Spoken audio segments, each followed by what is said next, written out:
All right, welcome to lesson 41. So we've been talking about rational expressions, and this lesson will be about adding and subtracting rational expressions.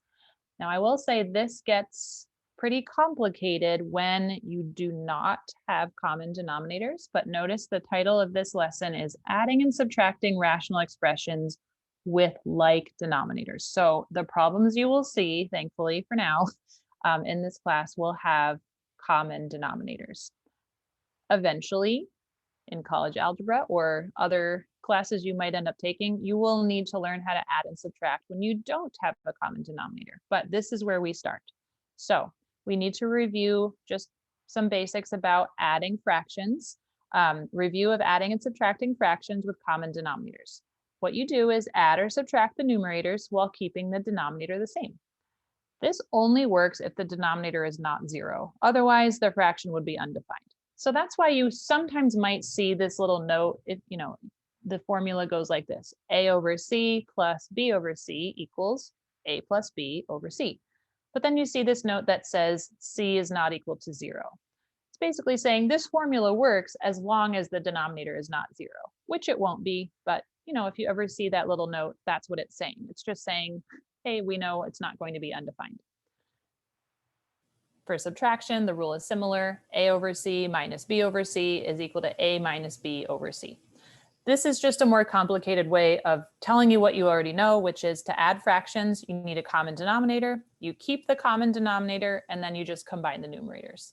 So we're going to start off nice and basic, adding 7/16 plus 8/16. Here's what it's going to be. Keep the 16 as the common denominator. We add the numerators, 7 plus 8 over 16. And in this case, we can combine them together. 7 plus 8 is 15, and we get 15 over 16. But you know what? Most of our answers might look more like this middle part here. So just to edit this problem a little bit, let's say you had 7x plus 8y over 16. Well, that's what your final answer would be, 7x plus 8y over 16, and then you wouldn't be able to combine them. So I just want to warn you that that's more of what you're going to be seeing as we move forward. Okay, so it's the same idea, keeping the common denominator, adding the numerators. Just be prepared for the fact that you might not be able to combine them as much as you're used to. All right, so let's see what we got next. Rational expressions with common denominators. Here's basically a restating of what we saw before with a little bit more detail here. So how to add and subtract rational expressions with common denominators. Step 1, add or subtract the numerators, because again, we're assuming you have common denominators already. And then place the sum, here's step 2, place the sum or difference of the numerators found in step 1 over the common denominator. And then step 3, we might need to factor, okay? So simplify the fraction if possible. In other words, cancel common factors. So all that practice we've been doing recently with factoring and canceling, that will come back for some of these problems. Okay, here's number 1 of this type. It's 3 over x minus 4 plus x plus 8 over x minus 4. Notice we have a common denominator of x minus 4. So we're going to just add the numerators, 3 plus x plus 8. Sometimes we're done at that step. In this case, we can combine. 3 plus 8 is 11. So when we combine like terms, our numerator is now x plus 11, and the denominator is x minus 4. Now check to see if you can factor. Is there anything you can factor out in the numerator or denominator? The answer here is no. So x minus 4 cannot be factored. X plus 11 can also not be factored, meaning there's no GCF, there's no way to break it down further. So we're done. So our final answer is x plus 11 over x minus 4. And I just want to remind you that in case you're wondering if you could cancel out those x's, you cannot. Okay, so if you're tempted to cross out the x's and just write 11 over minus 4 or something, no, don't do that. You could only cancel out the x's if they were factored out of something. So x factored out, and then there's parentheses left over. That's when you could cancel out the x's. But if you have an x within parentheses or being added or subtracted to something, that expression is altogether itself a factor. So x plus 11 in the numerator, the only way we could cancel it is if there was another x plus 11 in the denominator, which there definitely is not. So we're done. The final answer is x plus 11 over x minus 4. Okay, let's do a harder one. Here's number 2.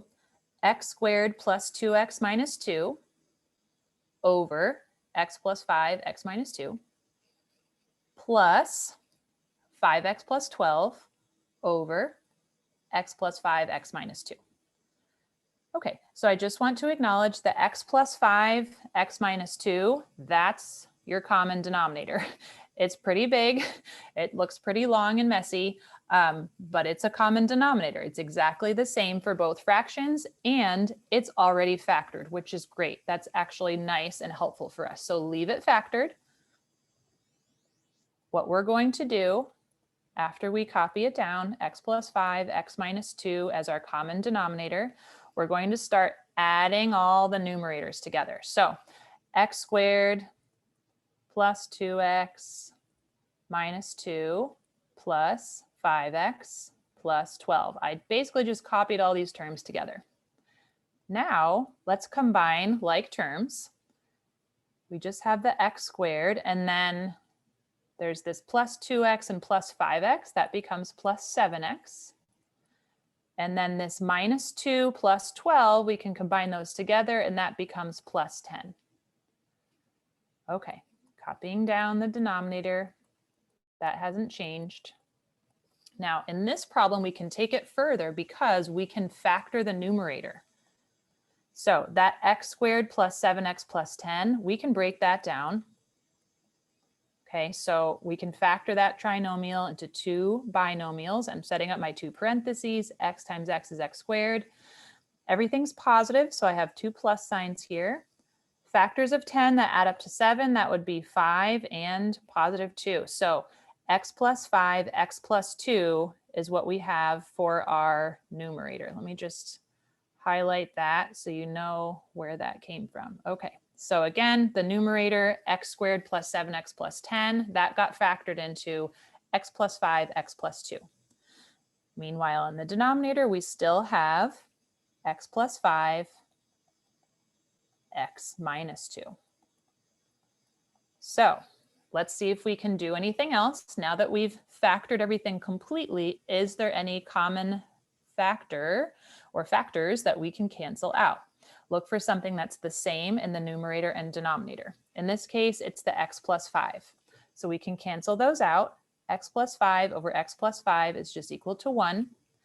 Now be careful, x plus 2 and x minus 2, they look similar, but they are not the same. So you cannot cancel those out. We leave them as they are. X plus 2 is left in the numerator, and then x minus 2 is left in the denominator. And that's it. That's as far as you can go. There's no other simplifying we can do, as similar as those might look.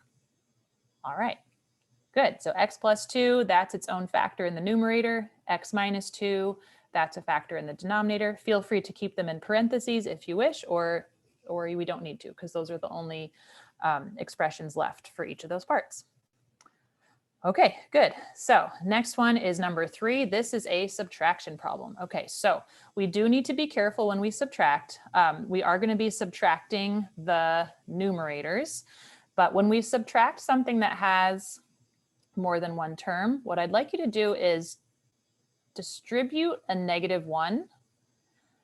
Essentially, you're going to be changing the signs of each of those terms as you rewrite them.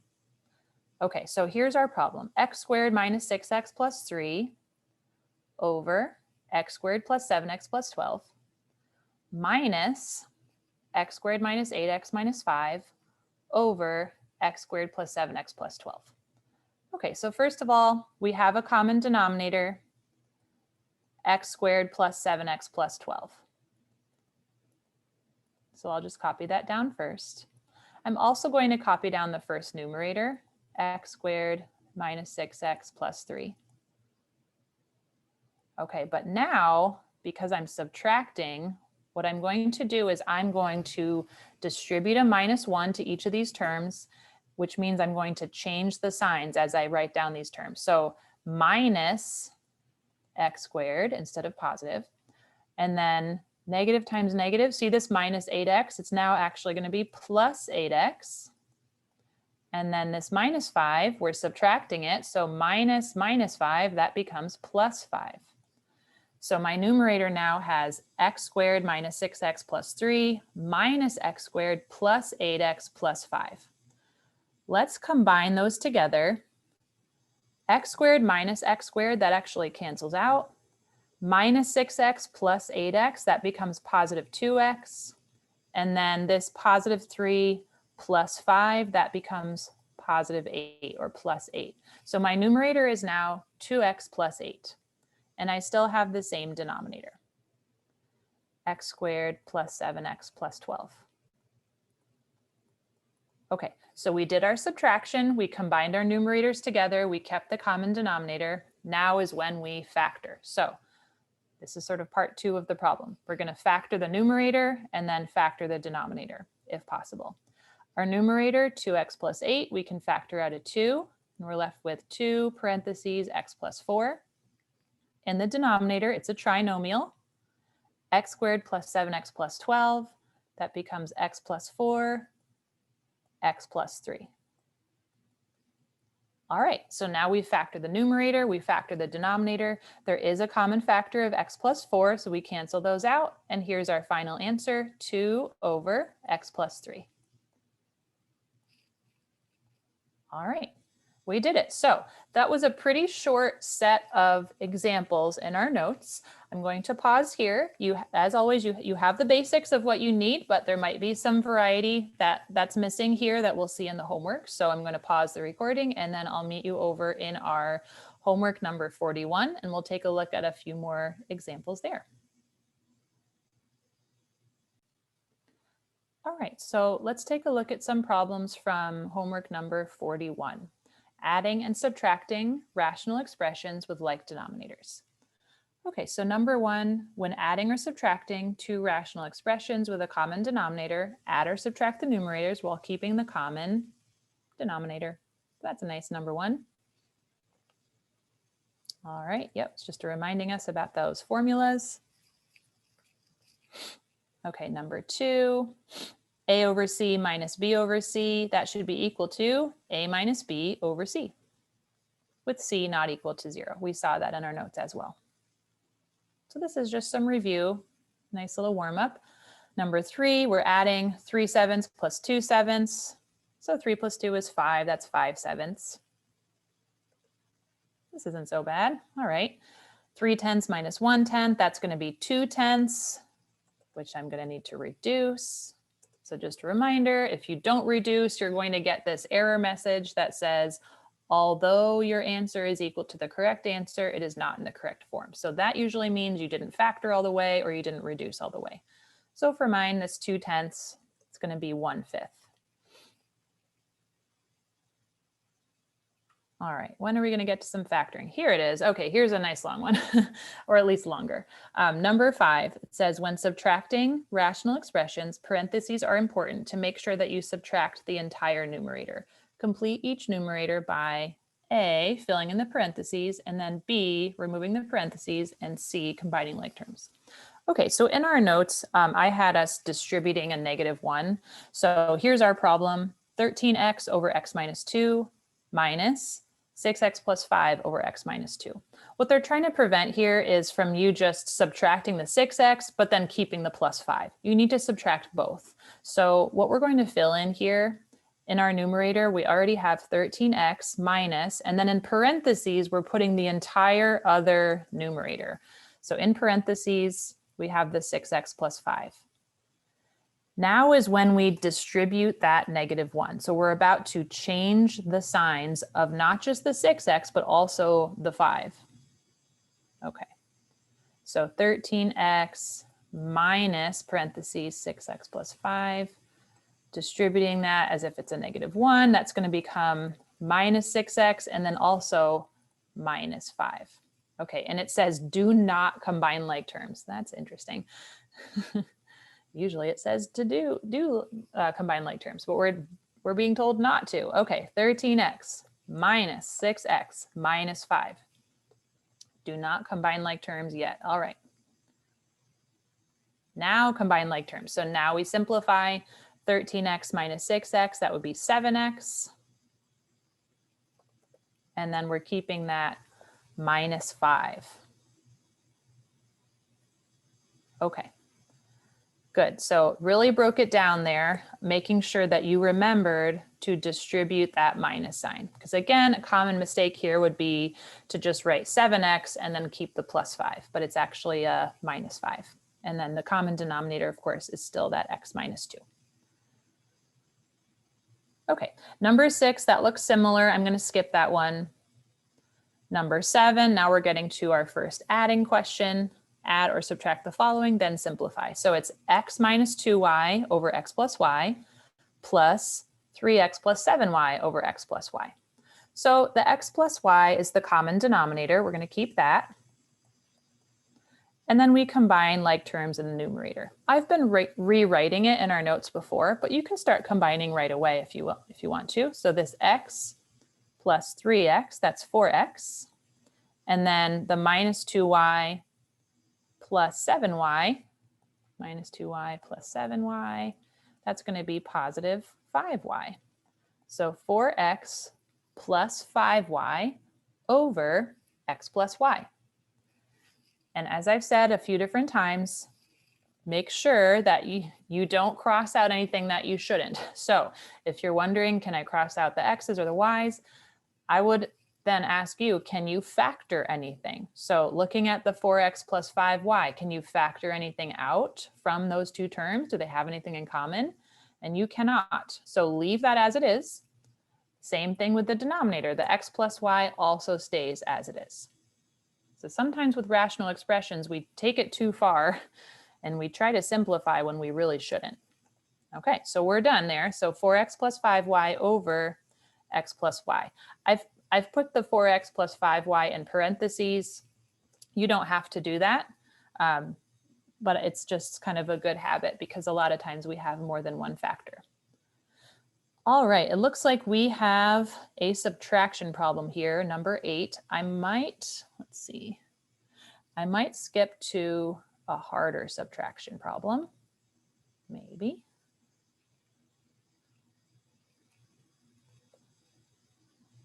Okay, here's a little harder one. So here's number 12, z squared plus 2z plus 2 minus z squared minus 3z plus 5. Okay, so we're going to take our first numerator minus our second numerator.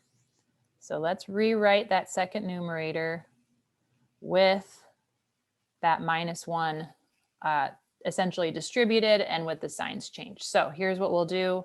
We'll rewrite the first numerator as it is, z squared plus 2z plus 2. The second numerator now, because we're subtracting, we're about to change those signs. So minus z squared, negative times negative now becomes plus 3z, and then minus 5. So in red here, notice that those signs change for that second numerator as we're combining them together. Then the denominator is still 9z squared. All right, so now we combine like terms in the numerator. Z squared minus z squared, those cancel out. 2z plus 3z, that's 5z. And then positive 2 minus 5, that's minus 3. And then the denominator is still 9z squared. We can't factor the numerator or the denominator, so we will just leave it like that. So 5z minus 3 over 9z squared. Okay, and once again, I left the numerator in parentheses. You don't really need to in this problem, but you certainly can. All right, good. So I'm going to click ahead. Let's see if it gets maybe a little bit harder near the end here.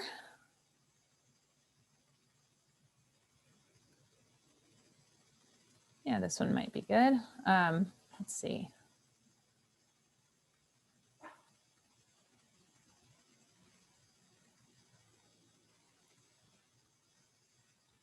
Okay, you're kind of just getting a preview with me here. All right, let's see. It's hard to know what to choose. I think you have what you need, but we'll do one or two more. Feel free to pause at any time and be done. I'm going to work backwards now. So I'm at number 20. 3x squared plus 47x plus 9 over x squared minus 81 plus 4x squared plus 17x over x squared minus 81. All right, so the x squared minus 81 is our common denominator. I'm just going to go ahead and factor that. That's going to end up being x plus 9, x minus 9. Okay, I just know we're going to need to factor that at some point probably, so I'm just doing it now. Let's combine the numerators. 3x squared plus 4x squared, that's going to be 7x squared. 47x plus, oh boy, plus 17x, that's going to be 64x. And then plus 9. Okay, interesting. Can we factor that? It kind of feels like maybe we can. We'll find out. The numbers don't look the nicest, but there's a good chance that we can factor using either x plus 9 or x minus 9. So we might be a little out of practice factoring these trinomials at this point. We've been seeing a lot of trinomials that start with x squared, and this one starts with 7x squared. So I am going to start breaking it down using my two parentheses, using FOIL. Instead of x times x, I'm going to do 7x times x, because 7x times x equals 7x squared for my first terms. My last two terms would need to multiply to 9. Now, I might initially have been thinking about 3 times 3, but keeping in mind what's in the denominator, it's all about either x plus 9 or x minus 9. So I'm thinking it's something with 9 and 1. And then eventually we're going to need to pay attention to this middle term, 64x. That seems really big and kind of unrelated to the 7 and 9 in any way. But here's the thing, in order to get our outside and inside terms to add up to 64x, I'm going to need a pretty big number in here. Here's what I'm going to need. This 9 on the outside, when I multiply it by this 7x, that's going to give me 63x. And then if I have a 1 on the inside, there's a 1x. So there's my outside and inside terms. I'm basically doing trial and error right now, by the way, or FOIL is another way to think about it. All right, so again, you might have needed to try some different combinations here, but use the fact that we already know what the denominator is to kind of give you a little bit of a clue. Again, that's why I didn't try 3 times 3 for the factors of 9. I just went right into 1 times 9 or 9 times 1. This combination will work. Again, if you check using FOIL, you'll get 7x squared and then plus 63x plus 1x. That's where that middle term comes from, 64x. And then, of course, your last two terms, 1 times 9, that gives you that last number, 9. So here's where we are. In our numerator, 7x plus 1, x plus 9. In our denominator, x plus 9, x minus 9. The x plus 9s will cancel out. And what we'll be left with is 7x plus 1 in the numerator over x minus 9 in the denominator. So I found that one to be a little bit harder because we had to factor a harder trinomial there with that leading coefficient of 7. Okay, good. But I think you have the idea now. That was an addition problem. Maybe we'll do one more subtraction problem here. Let's do this one, number 18. Q squared plus 4q minus 9 minus negative 3q squared plus 5q minus 6. And both of them have a common denominator of q squared minus 8q plus 7. All righty, so because we're subtracting, we're going to do that thing where we distribute that minus 1 and change the signs of those that second numerator. All right, so here's the first numerator, q squared plus 4q minus 9. Here's my next set of terms. The signs are about to change. This now becomes plus 3q squared and then minus 5q and then plus 6. Again, I've changed all those signs. And then it's all over that common denominator, q squared minus 8q plus 7. Okay, so now it's pretty similar to our last problem actually. So we can combine like terms. Q squared plus 3q squared is 4q squared. 4q minus 5q, that's minus 1q, or just minus q. And then negative 9 plus 6, that's minus 3. And then here's our common, or yeah, here's our same denominator, q squared minus 8q plus 7. Okay, so it's time to factor if possible, which it probably is. So let's try to factor each of those trinomials. I'm going to start with the denominator because it just seems easier to me. Q squared minus 8q plus 7, two parentheses, q times q is q squared. I need factors of 7. It's going to be 7 and 1. They need to add up to negative 8, so they're both going to be negative. So negative 7, negative 1. So I have q minus 7, q minus 1. Okay, now I need to factor the numerator, which does look harder. 4q squared minus 1q minus 3. Okay, kind of like the last problem we did, use the denominator as kind of a clue for helping you to factor. So let's see, 4q squared is my first term. I need my first two terms to multiply to 4q squared. It could be 2q and 2q, but neither of the terms in the denominator has a 2 in front of it. So I'm thinking it's going to be 4q and 1q. So I'm going to go with that. And now my last two terms need to multiply to that minus 3. So it's probably going to be something with 3 and 1. Take a look at what's in the denominator. See this q minus 1? I mean, we're not going to have a q minus 7, right? We need our numbers to multiply to negative 3.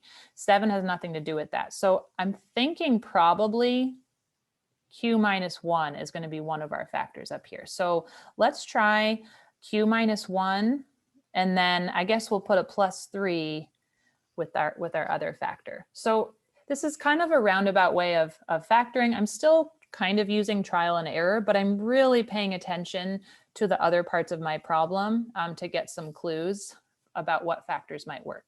Now, we do need to check this. 4q squared, 4q plus 3 times q minus 1. If we distribute those, here's what we get. 4q squared minus 4q plus 3q minus 3. If I combine those middle terms, we do get that minus 1q, which is what we wanted in the middle. So it does end up working. So we're almost done. Again, we had some harder factoring here for this one. Here's what we have in our numerator. 4q plus 3, q minus 1. In the denominator, we have q minus 7, q minus 1. As we predicted, something's going to cancel. The q minus 1 factors will cancel out, and we're left with 4q plus 3 over q minus 7. So it still comes down to factoring and canceling with a lot of these problems.